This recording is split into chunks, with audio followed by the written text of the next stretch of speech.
Entry जो industry के अंदर होती हैं। देन आप लोग अगर यहाँ पे आ जाएंगे तो लिखा एंट्री, तो एंट्री का बिल्कुल राइट साइड पे हमने लिखा one of the characteristic of competitive firm is free entry and free exit. कहते हैं कम्पिटिटिव मार्केट की जो एक बहुत अहम तरीन खसूसियत होती है वो फ्री एंट्री होना होता है और फ्री एग्जिट हो जाना होता है। देखें अब डायग्राम को हम कंसीडर करते हैं। हाँ जी, अब यहाँ पे आप डायग्राम अगर देखेंगे तो यहाँ पे क्वांटिटी आपको क्यों दिखाई दे रही है और एक्स एक्सिस पे, और प्राइस है आपके पास वाई एक्सिस पे। तो सबसे पहले हम लोग देखेंगे मार्केट डिमांड कर्व को, और जहाँ पे मार्केट डिमांड का वो मार्केट सप्लाई कर्व जो होता है वो इंटरसेक्ट करते हैं, वो हमें इक्विलिब्रियम पॉइंट E1 मिलेगा। जहाँ पे E1 मिलेगा तो अगर हम इसको आउटपुट के साथ मिलाते हैं, ठीक है, जहाँ पे मार्केट डिमांड यानी D1 इक्वल टू S1 है, तो हमें वहाँ पे क्या है, पहला इक्विलिब्रियम पॉइंट मिल गया। तो इसको जब हम लोगों ने मिलाया तो वहाँ पे इक्विलिब्रियम प्राइस आ गई $13, और इक्विलिब्रियम क्वांटिटी कितनी है, Q1। देन आप लोगों ने देखा कि न्यू फॉर्म्स की एंट्री होने की वजह से हमारा सप्लाई कर्व जो था वो मूव कर गया लेफ़्ट की तरफ, राइट की तरफ। तो राइट कर्व की तरफ मूव करने की वजह से क्योंकि प्राइस जो कि डाउनवर्ड डिक्रीज़ हो गई है और आउटपुट जो था वो इंक्रीज़ हो गया है। अब मैं इसको एक्सप्लेन कर देती हूँ आपको। कहते हैं कि if more form enter in the industry market supply का शिफ्ट टू द राइट। कहते हैं कि मार्केट के अंदर नई सप्लाई का फॉर्म्स एंटर होते हैं तो हमारा सप्लाई का राइट की तरफ शिफ्ट हो जाएगा, यानी S2 की तरफ हो गया। इसकी वजह से यानी शिफ्टिंग की वजह से एक नया इक्विलिब्रियम क्रिएट हो गया जिसका नाम E2 है, और E2 पे क्या है, हायर आउटपुट इज़ हायर, यानी हमारे पास जो आउटपुट है वो ज़्यादा है और प्राइस क्या हो गई, लोअर हो गई है।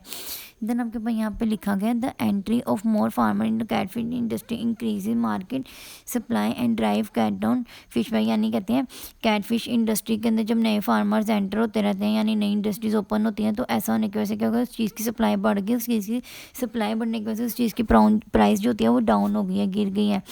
देन आपको ये बताया गया the impact of the market entry on the market outcome is illustrated 6.7। यानी कहते हैं अगर आपने मार्केट के अंदर एंट्री को दिखाना है तो आप ये ऊपर वाली जो एग्जांपल है उसको दिखाएंगे। कहते हैं इंडस्ट्री का जो सप्लाई का होता है वो राइट की तरफ शिफ्ट हुआ था, नया equilibrium new equilibrium establish at E2, यानी शिफ्ट करने की वजह से S2 के शिफ्ट करने की वजह से S1 के S2 की तरफ शिफ्ट करने की वजह से क्या होता है, एक न्यू डिमांड का बना था एट E2 पे द क्वांटिटी सप्लाई लार्जर होती है, ठीक है, and the price is lower, और हमारे पास जो प्राइस होती है वो लोअर होती है एट इनिशियल इक्विलिब्रियम पे। The equilibrium industry output increase, industry का आउटपुट क्या हो जाता है, इंक्रीज हो जाता है और प्राइस जो होती है फॉल हो जाती है। जब फार्मर एंटर होते हैं इंडस्ट्री के अंदर, इंडस्ट्री के आउटपुट क्या होता है, इंक्रीज हो जाते हैं और प्राइस जो होती है गिर जाती है जब नई फॉर्म्स इंडस्ट्री के अंदर एंटर होती हैं। अब यहाँ पे आपके पास लिखा हुआ है tendency toward zero profit, zero economic profit. कहते हैं ऐसा क्या होता है, फॉर्म जो होते हैं, फॉर्म के बाद जो होता है इकोनॉमिक प्रॉफिट ज़ीरो हो जाता है। अब कहते हैं जब हमारे पास नई कम्पिटिटिव फॉर्म मार्केट के अंदर आती है तो वो अपना प्रॉफिट जो होता है मिलता रहता है, लेकिन प्राइस के कम होने की वजह से इकोनॉमिक प्रॉफिट कम होता रहता है। At the end of the day जब इकोनॉमिक प्रॉफिट जो होता है प्राइस डिक्रीज होती रहती है, कंटिन्यूसली डिक्रीज हो जाती है और प्राइस जो होती है इतनी बिलो हो जाती है कि हमारी एवरेज कॉस्ट जो होती है उसको कवर नहीं कर पाती, तो हमारे पास फर्म के पास इकोनॉमिक प्रॉफिट क्या होता है, ज़ीरो हो जाता है। अब मैं इसको एक्सप्लेन कर देती हूँ।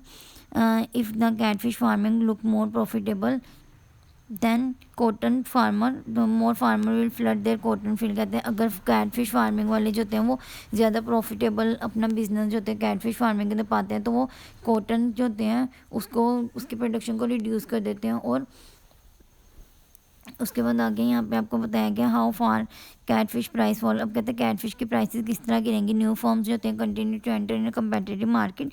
हमारी जो कम्पिटिटिव मार्केट थी उसके अंदर न्यू फॉर्म्स कंटिन्यूसली एंटर होती जा रही हैं सो लॉन्ग एज प्रॉफिट है, तब तक वो एंट्री हो रही है उन फॉर्म्स की जब तक उनको प्रॉफिट मिलता जा रहा है।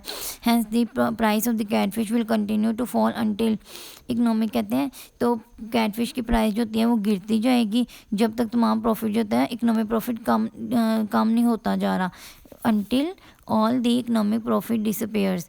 देन आप लोगों ने ये बताया कि जब प्राइस जो होती है फॉल कर जाती है, ड्रॉप कर जाती है P1 से P2 की तरफ, टिपिकल फर्म जो होती है रिड्यूस करती है अपने आउटपुट को Q1 से Q2 की तरफ। फर्म जो होती है तभी प्रॉफिट बना रही होती है, प्राइस जो होती है एवरेज कॉस्ट से एक्सीड हो जाती है। कब कहाँ पे ये एक्सीड, जब हमारे पास आउटपुट जो था वो Q2 था।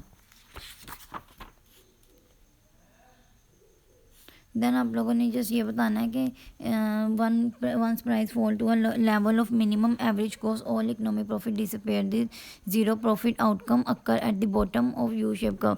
कहते हैं जब फर्म की जो प्राइस होती है, जिस चीज़ पे वो जिस प्राइस पे उस चीज़ को सेल कर रही है, वो एवरेज कॉस्ट से बिलो हो जाती है, तो इकोनॉमिक प्रॉफिट जो होता है ज़ीरो हो जाता है। तो अब ये फर्म के लिए इंसेंटिव नहीं होता कि वो अपनी प्रोडक्शन को इंक्रीज़ करे, ठीक है। व्हेन इकोनॉमिक प्रॉफिट वैनिश, जब इकोनॉमिक प्रॉफिट ख़त्म हो जाता है, मार्केट एंट्री जो होती है, मार्केट के अंदर एंट्री जो होती है स्टॉप हो जाती है।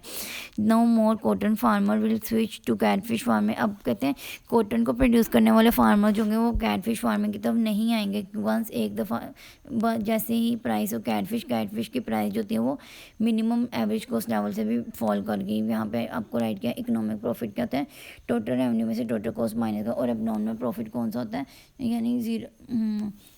और हमारे पास जो होता है ज़ीरो प्रॉफिट का होता है, ये नॉर्मल प्रॉफिट इसको कहा जाता है।